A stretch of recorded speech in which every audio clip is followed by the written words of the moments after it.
everyone, it's Chrissy, your sweetheart of the seas, and today we're going to talk about our first restaurant in Venice, and I'm going to focus on La Nuova Perla.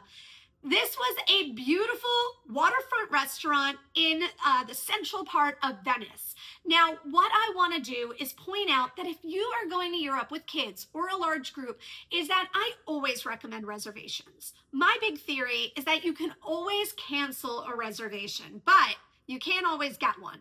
So we always go in knowing it could change, but knowing that if I'm hungry at 6 o'clock, I know exactly where I'm going.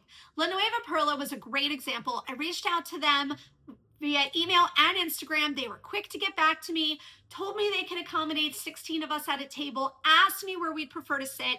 They even reached out the day of, due to the excessive heat, to say, would we like to keep it outside overlooking the water, or would we like to move inside where it's air conditioned? These are the kind of things that start your experience great before you even We get loved there. the tableside prep of the pasta and the fish.